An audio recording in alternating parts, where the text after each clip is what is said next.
sort of like wherever I see a need, wherever I see these big gatekeepers who are really like, this is the tried and true way that you can be an artist. You have to be an artist this way, or you have to be a writer this way by, only going with a traditional publisher.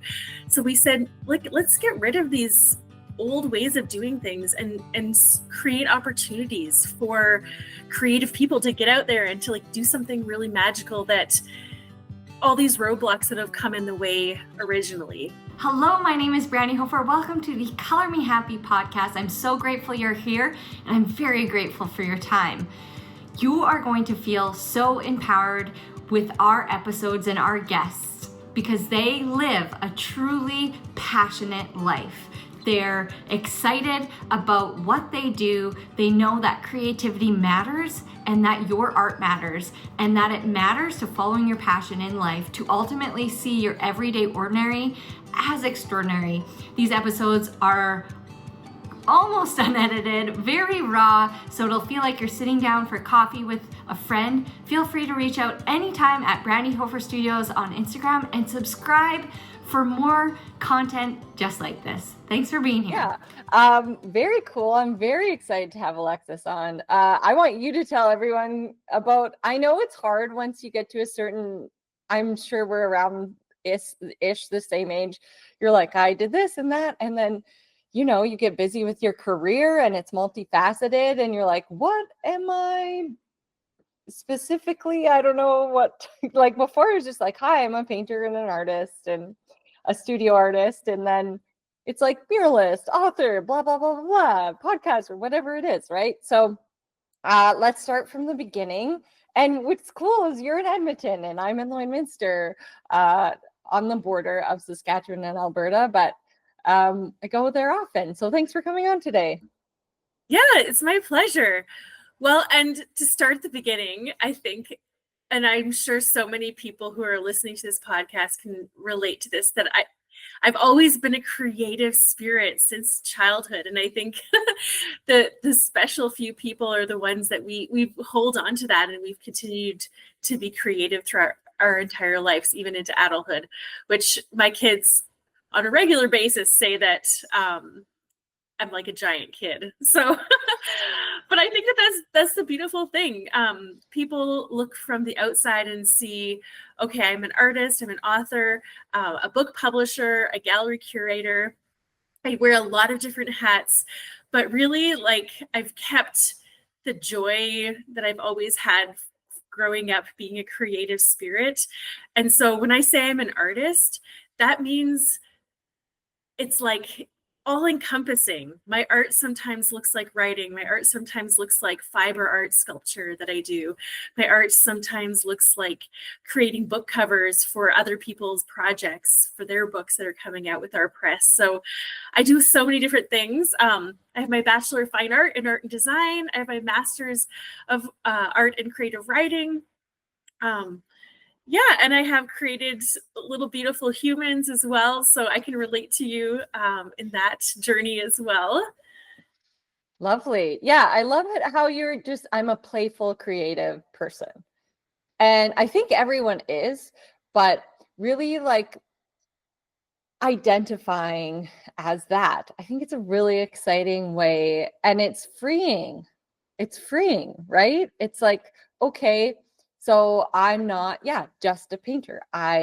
My heart this week is telling me that I am really into poetry, and I'm going to go with that today and this week or whatever. I mean, life, takes you along. So because I feel a lot of people lack confidence and really have to go by that fitting into a definition or a term. So when did you feel most powerful and you let go of that idea? Or maybe it was never for you and you were always like, I'm okay with this, but advice for others, I guess, who feel like that pressure. Yeah, so I have actually two examples of to answer your question. The first one, I have always been multi-passionate, multimedia, mixed media, bringing different things together. And I've been told my whole life, pick one thing and stick with it. it's like, be a painter, be a photographer, be a writer, but don't try to do everything because you're not going to get anywhere. And I think that having to come up against that kind of guidance so many times and just like not feeling it resonate deep inside of me, that like just my heart bursts like when I see something or have an idea and I just want to follow that trajectory. So learning to trust my own intuition and being strong enough to say like, okay, maybe that's for you, but it's not for me. I think another major thing that really gave me that creative backbone to be self-defined is when I was like submitting to art galleries. This was like early in my creative career. I would submit, and I actually had like a handwritten piece of paper that I was tracking everything on. And I remember my early submission days coming to the point where like, I get the response letter and it's negative, the form like, we've seen so many great submissions and unfortunately yours wasn't selected. And then just weeping and being distraught about that. And I remember getting to my 50th rejection letter. And it was that at that time where I was like, I felt like this fire rise up inside of me. Instead of being in the, pity party camp, it was, okay, you don't think I can do this? Watch me. And I just lit up from that point on. And that's when, around that time when I started InFocus Photo Exhibit and Awards, which is, we're going into our 12th year. It's an international photography exhibition and awards program that my husband and I started, because it was one of those things where like, okay, we are seeing not as many opportunities for, especially in Alberta and Canada, photographers to get their work out there. So it was like, why don't we create something? And that's the same with Wild Skies Art Gallery, which we started. It was like so hard to get into galleries. Well, let's create a gallery and let's give opportunities to emerging artists, to artists who are just getting started. We have people submit who don't even have a visual artist CV yet, and they're amazing. And they're just getting started. And it's the same thing with Wild Skies Press. It's sort of like wherever I see a need, wherever I see these big gatekeepers who are really like, this is the tried and true way that you can be an artist. You have to be an artist this way, or you have to be a writer this way by, only going with a traditional publisher. So we said, like, let's get rid of these old ways of doing things and create opportunities for creative people to get out there and to like do something really magical that all these roadblocks that have come in the way originally. Absolutely. And like, build a group show by yourself, grab some friends, like 6 of you or whatever, and just pick a venue and just do it, right? Like, it's screw bringing your chair and dragging it to the table. Build your own table. I love that. Yeah. So that's sort of like been my anthem for so long. And people can look at my life from the outside and say like, oh, you're so successful. You have so many opportunities. You have this and that going for you. But really, I've created these things, and I've created them not just for myself, but for others, because that is something that brings me joy. And that's actually kind of a surprising side tangent that I've experienced on this journey, is that I feel incredible fulfillment in helping other people mount an exhibition. I feel incredible fulfillment helping other people publish their books. And so, like I wake up in the morning and I can't wait to get to work. Like I just have this like overflowing waterfall of joy that just comes into everything I do. And I think that that's why people like the things that I create, is because it's less about, the artificial hierarchy of the art world per se, and more about like, let's create connections, let's build something from nothing, and let's have fun in the process. Absolutely. I've almost like given up like trying to show my work. Like, you know what I mean? I agree. There's so much fulfillment in growing community, connecting, providing opportunities for others. And being in the art world for 20 years can really, well, like, I'll just be honest, like beat a person down, right? Like it's very discouraging. I absolutely don't like the hierarchy or the judgment or the snobbery or whatever, or going to the art fair and the fancy. Like I like getting dressed up and looking cool too, but I also do it in a very like, this is me and I'm expressing myself. I'm not trying to like be above anyone else or present something or come off in a certain way because you think that's how it's supposed to be done. And the competitiveness, I don't know why I can't say that, competitiveness that comes along with that too. I really can't step on board with that. So it sounds like in your line of work, that's something you really embrace, is working together and supporting other people. Absolutely. Well, like, even this morning I was working on the interior layout of a book called Project Sketchbook, which was based on an exhibition that was in one of the galleries that I curate a few years ago. And I'm getting to put together this publication, all featuring like 25 different artists who have like cool sketchbook practices. It's so cool to bring people together. And sometimes I have people say like, oh, well, you're not paying enough for these opportunities. I'm paying as much as I can. And the people that are on board to like, it's just not like, okay, exposure pays. It's not that sort of thing, but it's like, let's do what we can with what we can and create something as magical as we can together. So yeah, I find it so fun. It's like doing things with your friends.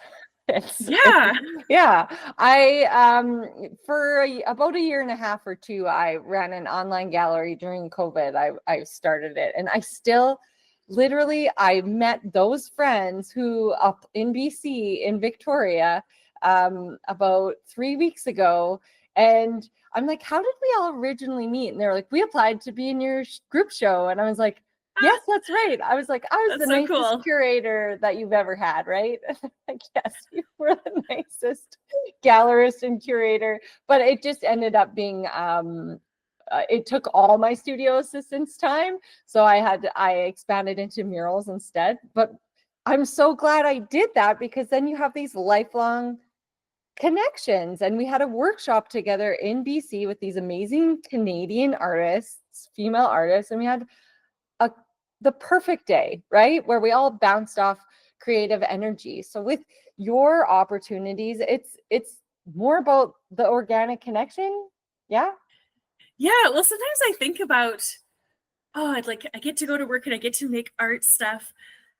But really, I was reflecting just this morning, like, it's all about the relationships. It's all about the people.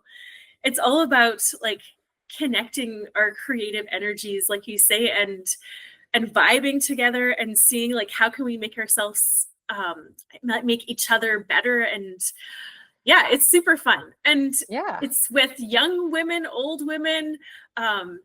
You know, I have a friend now who I count a friend who was a new Canadian who I got, you know, gave him his first exhibition in Canada, like, and now, you know, like I would count him as a friend. Like, all these different relationships.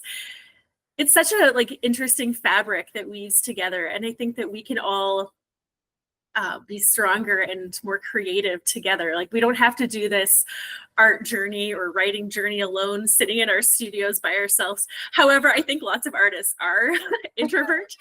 I know, like, I get in my vibe, like these headphones are my best friend. I get it, like, listen to my music, listen to podcasts. I've been listening to you. Oh gosh. Yeah. So I'm like, oh, I feel like we're old friends now. But you get in your headspace, and it's lovely to get lost in that.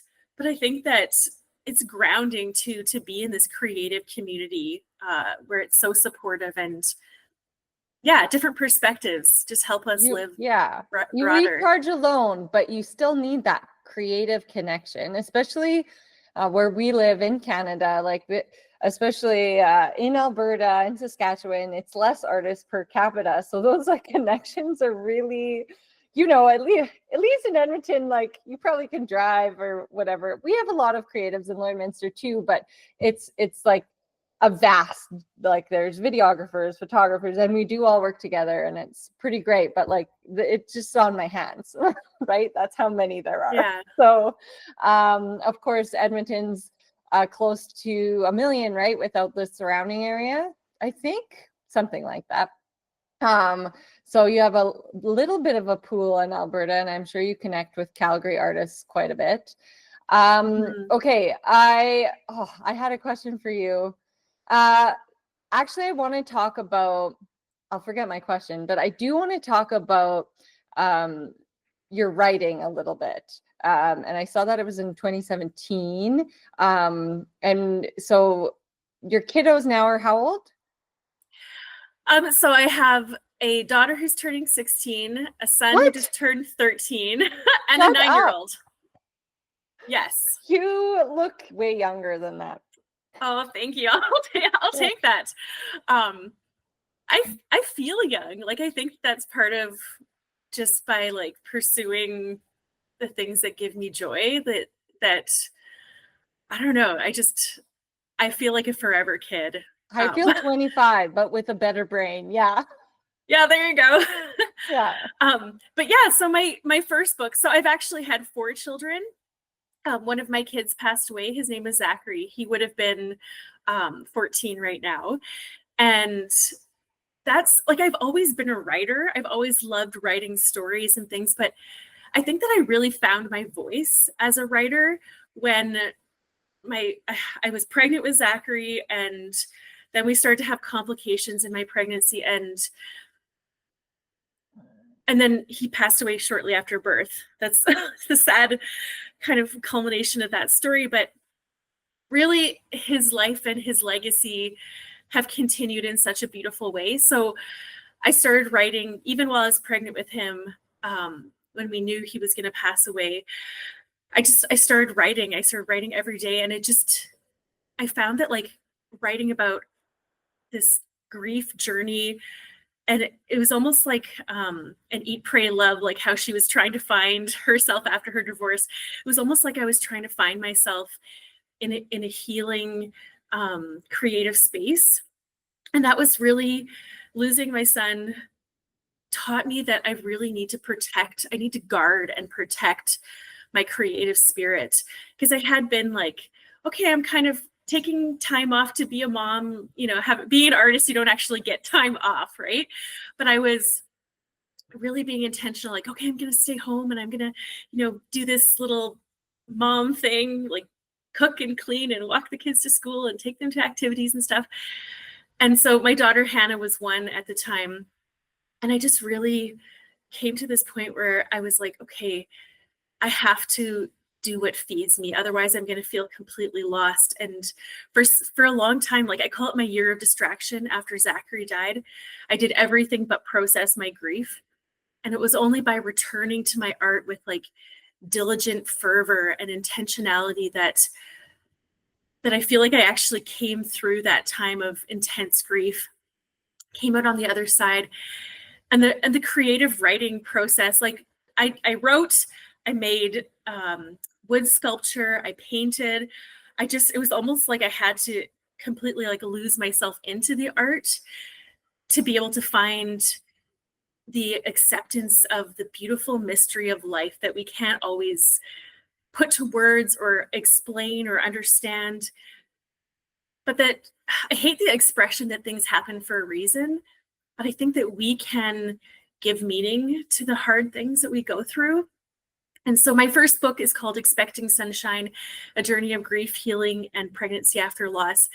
And in that book, I actually write about my return to paint, my return to sculpture, and how those things pulled me through. But I would definitely say that I was one person before my loss, and I'm a new person after. And I think that my journey of creativity, it's really what gave my life clarity and purpose. And so now my kids are just as immersed into a creative life as I am. Like they come to the galleries, they come and hang shows, they come to art openings. Sometimes I read them my books in the evening, like before bed. I have a fantasy trilogy that came after my memoir because I really felt like, oh man, I've written about heavy and dark stuff, and now I want to. I've shared everything. Yeah. like all the dark stuff. Now I want to like have a fantasy adventure YA set in a magical world with, new races of creatures, and yet even fiction sort of mirrors reality, like my characters in the Eighth Island trilogy. There's 14-year-old Ella who can't speak because she has a tumor, and yet her family, they accidentally get transported to this magical world, and they realize that the cure for Ella is entangled in the fate of all worlds. So it's just like, I think that I can't escape the reality of my life, and yet that's what makes all the different kinds of artwork that I do rich and interesting, and hopefully universally relatable, that people can see themselves in the work as well. It's a beautiful thing to create something and have it help someone in some way. Like, even if you did create it for yourself or out of a need to express what you're going through, as a piece of yourself. And I will absolutely agree with moments of grief. It's like your brain is trying to repair something, but you realize that this is a problem that you cannot solve, and it feels like a loop or like a wall that you just keep on hitting. And it's like, there is no easy solution. There's no problem solving. And in those first few days, it's just that's what you mentally do, if I'm describing this properly. And then it's just slowly time. And I totally agree with you. You don't saying everything happens for a reason. It's the worst. It's the worst. Of course, you would want these people that you lose in your life, without question. But it becomes a definitive moment in your life and a transition into the person you are becoming or are today, right? And stronger, without question, stronger. And absolutely, yeah. The coolest part is the gift of creativity, or our willingness to embrace creativity during those times, and it takes years. It takes all of you. And I know, with my husband, him processing grief, he didn't have the gift, and it was years of not sleeping and struggle and probably still hasn't processed it to this day. So we're very, very lucky that we have that outlet for ourselves, or we were already tapped into it and knew that if we go here, follow what is calling to us, because we're so routinely accessing our gut and our intuition, that it just felt natural, right? Yeah. Well, and even something that, man, you just talking now helps me to reflect that I think that period of time of after my loss, diving into art, it was really refocusing in terms of, I wasn't making something for the end product. It wasn't like, okay, I'm going to try to finish this painting and I'm going to try to have a gallery show, or I'm not trying. It was just a matter of being and enjoying the process of creation. I think there's something so beautiful and healing there. I actually teach about writing for healing and art for healing now after my loss. And something that is so beautiful with our brains is as we're being creative, our subconscious is still processing, but we don't have to be actively in the deep, point of grief or struggle or whatever we're going through. We can be present, mindful, enjoying the process of making. And then in the background, our minds can be sorting things out, building the puzzle, trying to, make sense of how we're going to move forward. Aren't our brains so cool? I just think that is such a neat process. Things are firing. Is it neurons are firing and new pathways are being created, but as you're doing something else, right? Totally. It's like a subconscious power. And I think it is so important. I'm glad you're educating people on it, because it's such an important tool. And I'm excited that I get to run an art academy and teach these kids and create a safe space and set them up with those tools that I didn't have in my own community as a, how much would that have helped as a teenager? Like, being a teenager is the worst. Oh my gosh, the worst. The worst. I'm like, yeah. Can I just teach the grade 3s instead? The teenagers are really hard. Oh my gosh. Hard. And the stuff they go through and the things they go through today, like having 2 teenagers now with the phones, with the different ways of social interaction, like it's just unreal. Like I feel like maybe we had it, I don't know if we had it easier. I think it was just so. different. Maybe like not as open-minded, but definitely we didn't have, I'm not even letting my son is 11. He is begging for a phone. And I'm just like, we can't, buddy. I just can't. We know what they do, so, and they're all in a snap map and it freaks me out, I don't have Snapchat. I don't know much about it, but when my husband pulled up the map of all the kids, I was like, this seems unsafe. So yeah, it's a hard balance because, like, on one hand, so my husband's a school principal, and so he has like a different vantage point, and I had a hard line, kind of like you before, but then my husband was like, man, so much of the social interaction that our kids have, like, it is online these days, and so we did let our kids have phones, but we do monitor it, and we have this thing where every time they want an app, they have to request it and it comes through us. Right. So I'm really thankful my husband is techie to like manage some of those things. But yeah, like so much interaction happens online, like even just exiting the summer that we just had, we had to like force our kids, like go out and go ring on your doorbell of our, friend down the block and like actually go and be in person, because it's so easy to play games virtually now that they could literally spend their entire time alone, but with other people. So yeah, it's a hard situation to navigate. Yeah, he has a watch, so we can map him and he can phone and he can text. And I feel like that's the social element he's getting. He's not getting the other stuff with that, which is every parent's own decision and choice. And that's so great. And it might be different from person to person. Like, it might be more important for a 15 or 16-year-old girl because that is how they're interacting. But with my son and his friends, they're biking and setting boundaries and playing knock knock ginger and doing those things that they're not supposed to be doing, but pushing those physical boundaries. And they're out there, so they're definitely not in here because I didn't know what Roblox was. And my one son went on my like mural sketching iPad. I owe a lot of money to Roblox. So really? I was like, we are done here, everyone. And now I know like what it is and how addicting it is and all that. Anyway, but I want to talk more about you because we could talk about kids and their things. I'm sure we could. Yeah.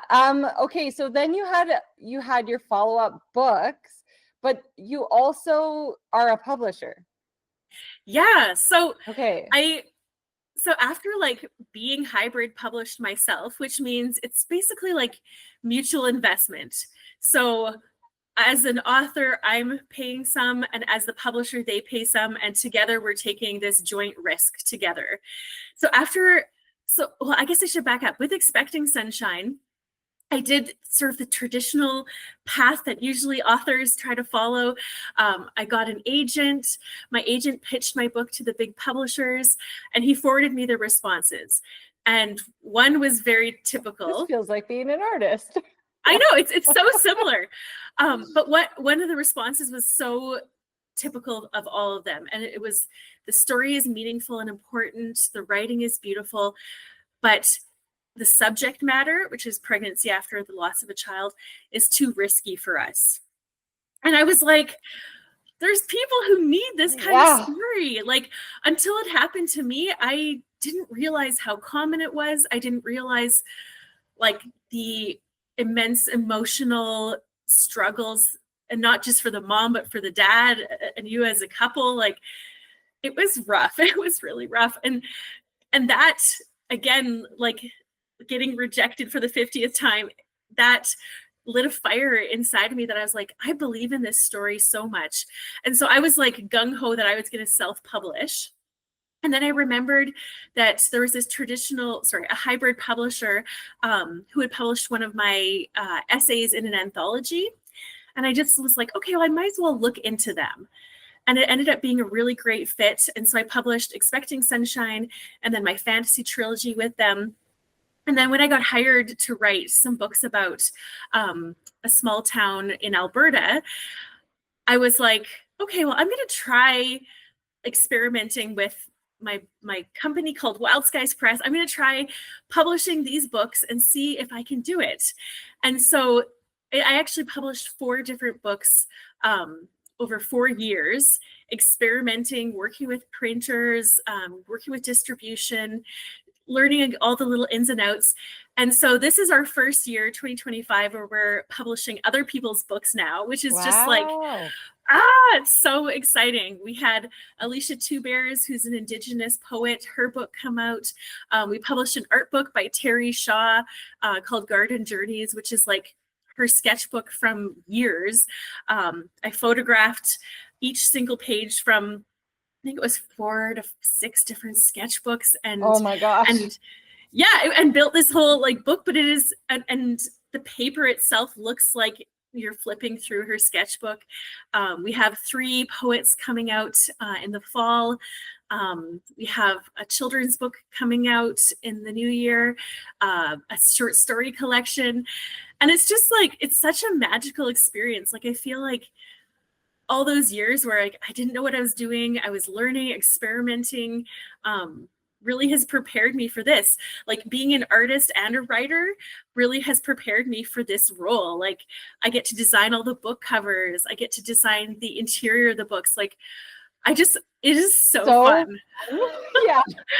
like this is like the dream job. If somebody had told me this was a job, like, I kind of feel like I invented my own job. But if somebody had told me when I was a kid that like this is something you could do, I would have been like, like absolutely in love. So yeah, and we have like Sometimes a call for submissions open. Literally because the cover is like so nice. Yes. You know, like, well, like, I'm like, oh, the feel and the patterns and or like my favorite books, like I love like Jen Sincero and her badass habits and her little things and how, you know, raw and authentic her voice is. Like, it's just like, yes, she just swears and it's fine. It's just who she is. So I like paint on all her books because I've like dog-eared and like underlined. So I'm like, it's pretty much mine.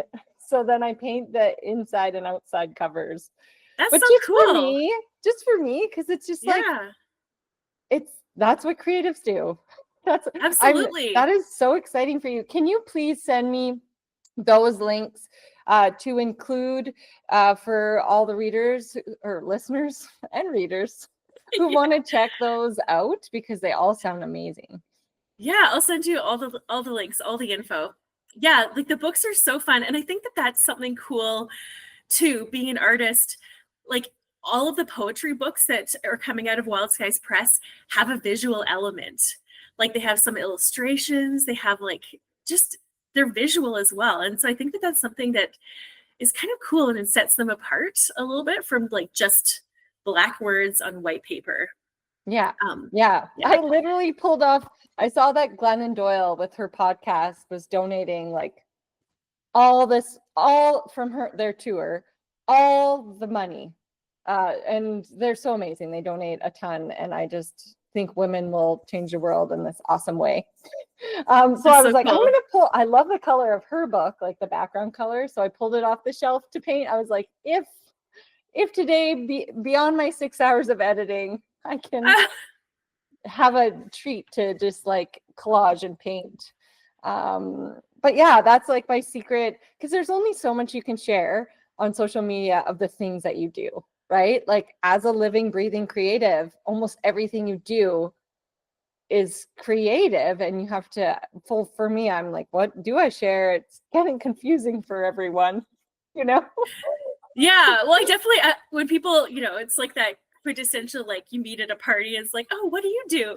And I'm like, well, how much time do you have? Because I Yeah. don't got my list, but I think that's fun. Like, I think that creating a life of your dreams where you bring in all the things that spark joy and keep you motivated and And you fulfilled, feel it's giddy getting amazing. up in the morning, Exactly, like super exactly. dorky. Oh my Right? gosh, 100%. Well, I'm like, because my husband is in education and we have lots of friends who are engineers and like, we just have a lot of like traditional professional career people in our life. I think that they think I'm like such a strange weirdo because I just come into experiences and I'm like, oh my gosh, I get to design this book cover and the book is about this, and like, oh, I'm making this hanging sculpture out of like pill bottles that talks about mental health, and like, oh, and they're kind of like, whoa, this is not the normal kind of conversations. But I think that I hopefully what I'm experiencing in my own life can translate into excitement for other people too, because I get to bring them along on this ride. Yeah. The work you're doing is so important, especially to other, anyone, women, but women especially. And I find this in my own community. I'll get the odd message or run into someone, and there's a common theme. And what I love about you is you are giddy about what you do in the morning. And we cannot change other people, or you can help them in certain ways. But the best thing you can do is do and inspire through example, right? You are living your creativity and you're following your passions, and you're simply actually just doing that by doing. And so when you do that, it gives other people permission to, hey, well, I really like XYZ, or I have always thought about having a sketchbook practice, even though I'm a banker. And they're doing it. And I see this example and I'm going to save it. And, like, actually, and she didn't do a very good job, and she's a full-time artist. Like, hers is kind of weird looking. So I probably Yeah. can do too. You know what I mean? By you fully being yourself and maybe be not the exact best at it, is giving others permission, and you're inspiring through example. So That's thank you. cool. Thank you. Yeah, no, I love that. And you mentioned women, and reflecting, like, so far all of the authors with Wild Skies Press are women. And I would say that like 80 to 90% of who we exhibit at Wild Skies Gallery, even the Red Brick Common Public Art Gallery, which is another contract that I have, and I've been doing that one for, oh my goodness, 7 years now. Even that gallery, like all these galleries and things, it's predominantly women artists, women writers, and I think that that's really exciting. Like, if you look at stats, there are a huge number of, like, in the big galleries, it's probably the inverse. It's mostly men. Yeah, it's like 15% or less. Yeah, something like that. Exactly. And so I'm just so thrilled that like women are prepared to invest in themselves, to like take opportunities, to take risks on themselves, to put their work out there. Like, I think that that's so cool. And then we get to like, create this beautiful community of like-minded women. It's really fun. And we support one another. I literally ran into a mom, and she's an emergency worker. And she's on leave for it, like post-traumatic stress, which of course, after 20 years of doing that, of course, you have big feelings and exhaustion, and 3 boys and all those, which, and so with our art academy, we started gardening because I was just like, this needs a redo, this garden out here, this 150 feet of garden should be easy. Anyway, we've done it over the last couple of years, and we received a grant and all this cool stuff, and literally find this woman, this mom who needs something. Like 3 days ago, she has shown up, and it inspired the school to have a gardening club. She's shown up every day, weeding, watering, drawing things out, getting excited, wondering what we're doing next, building a bed, whatever. She's shown up every day to help. Because I was like, I don't Awesome. know, I've definitely created something that was maybe an over grab for the time I have. But Yeah. then, the school started to go. And so it's healing her. It's literally healing her.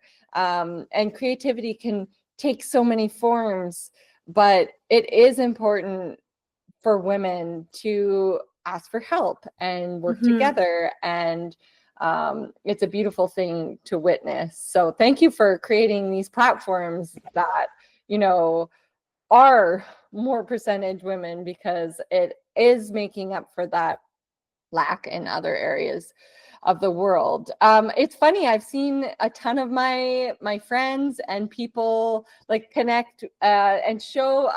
When we always fly out, I'm like, oh, that's Erin's work. And I get really excited, and then I make my kids pose in front of like each painting. I love that. I love the spot that you have. Is that the only spot, or do you have more than one for the gallery? So we have Wild Skies Art Gallery, which is located in the Renaissance Edmonton Airport Hotel. And then, like we have the Red Brick Common Public Art Gallery. So that is a not-for-profit space. And so I've been curating there for years. And then we have InFocus, which is annual photography exhibition. And that happens in both galleries. So really like wherever things can happen. Yeah, everything overlaps in my life. It's gorgeous. I love it. And it's exciting to see, artwork celebrated in a space where, people are usually like just walking through or never stop or whatever. And for me as a creative, it's exciting. It's like, whoa, like they use this spot for, purpose and a reason and to inspire, or where people can kill time and connect to the magic that is in something that someone created. Okay, time. We're getting closer. I probably went over. Yes, I did. I feel like I could talk to you for such a long time, but I have a few questions sponsored by Red Bicycle Communications, just some quick, fun, quirky ones. Are you a morning person or a night owl when creating or excited? Oh my gosh, I'm 100%. Or has it changed? You know what? Back when I was in university, I would paint till like 4 a.m. and then go to my class at 8. I am not like that anymore now that I have kids, and my number of age on paper, my paper number, is getting older. And so I am definitely solidly in the morning person camp. And I'm getting more to the point where like I do less art in the evening, because I just have come to the point where like I need to be in nature, I need to be with my family and have quiet time. So that's sort of like I'm particular. Lay in a hammock. I'm just like, I'm done. I just stare at a tree for a really long time. Holding a book in my hand, ambitiously like I'll read, but then I just sit there. So hilarious. You're like the same paragraph. I keep reading this over and over again. Yeah. Oh, good for you. I think, it does evolve of the person you become, and your mind's fresh in the morning. Totally. Yeah. Well, and like, it's not like, for me, I have to, it's not like I have to partition my life so that, okay, I'm doing my art in the evenings and weekends. I get to be creative all day long. That's what exhausts me. It's like, I get to spend all my energy during the day doing this creative work, and then I can take my chill time. And I do a lot of reading in the evening. It brings me joy too. Oh, good for you. Okay, are you coffee, tea? What's your favorite? What cup are you in? I think I'm solidly coffee, but I don't like my coffee to taste like coffee. I want it to taste like creamy. I don't know. Don't ever give me black coffee. That's my worst nightmare. Yeah. I would take coffee over black tea. I know. I politely drank it at the in the summer. They were like, "Would you like a coffee?" And I'm like, "No." But I was like, "Sure." And then they kept refilling it, and I was like, "What am I supposed to do with all this?" Yeah. And I just kept drinking it. maybe a boundary would be good, but I was like, it's not that bad. But I only recently started drinking coffee. Like I was a teetotaler, and then I figured out that Okay. if you drink it with such a dork. If I made my own milk, like out of hemp hearts, because it used to make my like eyelid shake, and I would be like, couldn't Oh, control whoa. caffeine. Like I was like anxious. I'm already up here. I don't need like extra, but I figured out if Yeah. you drink it with like so hemp hearts and like walnuts are filled with like omega-3 fatty acids, lots of fiber and stuff. I can enjoy a beautiful latte with With all the yummy that, with a things. little maple Yeah. syrup. Yeah, without like hitting that point of crazy Van Gogh sort of There you go. level of life. Yeah, so it has made it quite enjoyable, but I can't go anywhere and be like, do you have a hemp or walnut blend milk? You can be one of those people who walk in here like, I want my coffee with this and this and this and not this and not this and this and Yeah, this. I'll just have a shot of an espresso and like pull out a Yeah, your own milk. yeah. Really just take your own dorky. milk places. Yeah, I feel like I would. It's gonna happen. Go through the airport. What is this? It's for my children. They have dietary restrictions. Yeah, you're like wink wink. Yeah. Okay. Dreams of visiting anywhere in the world to exhibit or throw an exhibit or have an exhibit. Where would it be? Oh, I would love to exhibit it in London. That's sort of like a dream that I've had that has been kind of it's really funny as I support more other people in their creative journeys. I have less time for my own, but so I'm finding the balance there. But I still would really love to show in England somewhere.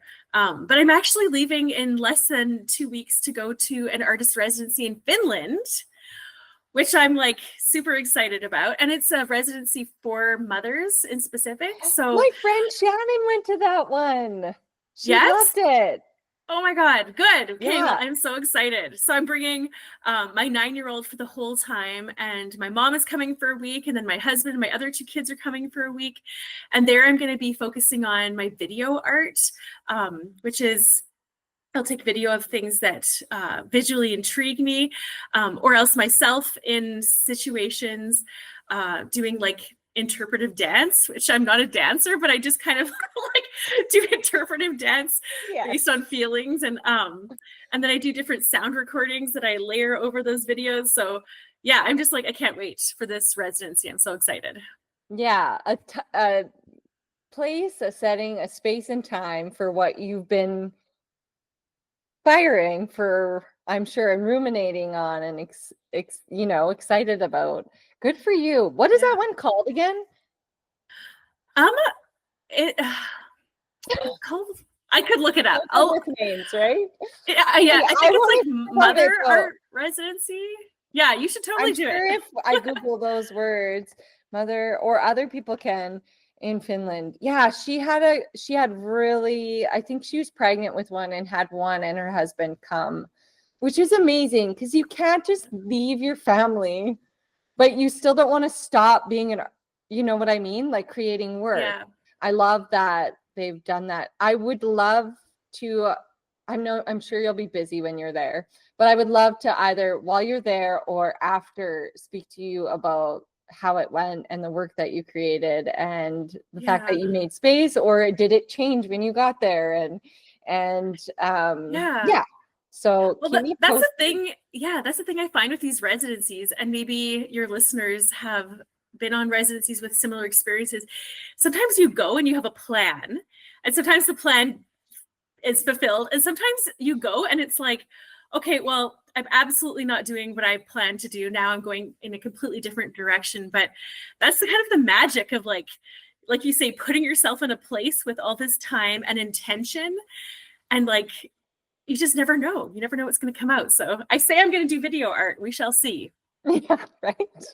I went to France and I did just that. I ended up painting all the women from all the different places around the world. It was so cool. So cool. Yeah. Yeah. Okay, perfect. Yeah, we should probably go. That's time for sure. I love talking to people so much, but I'm like, dude, you have so much to do as well. So also talk to myself a lot. I think a lot of artists do that self-talk stuff. And I think we should spin it for more positive self-talk, but that's just me. Okay, I want to know if you can answer this as quick as you can, because this is the actual sponsored question. I threw some fun ones in there. If you had unlimited funds for one day for your community that you were in, what would you do with it? Oh my gosh, I would pay all the artists, all the writers, give them so much money to put on their shows and to produce their books. And yeah, I would have like this crazy women-centered extravaganza of creativity. Like, let's have like a weekend of like everybody show their stuff. Everybody, let's have a dance party. Let's just like pour into each other, community and everyone's creativity. paid for it. You said it out loud. You're going to make it happen. Yeah. Oh, that's the dream. That's my dream. I'm holding on to hope. Yeah. If you have any questions, feel free to reach out on Instagram at Brandi Hofer Studios anytime. I'm happy to chat. That's where I sit. And I'm so glad you're here, and I cannot wait for you to dive in. So give us a like and subscribe, and check the rest of our channel. If you want to feel empowered and inspired, like and subscribe for more. And if you want to get creative, check out all our art hacks on this channel.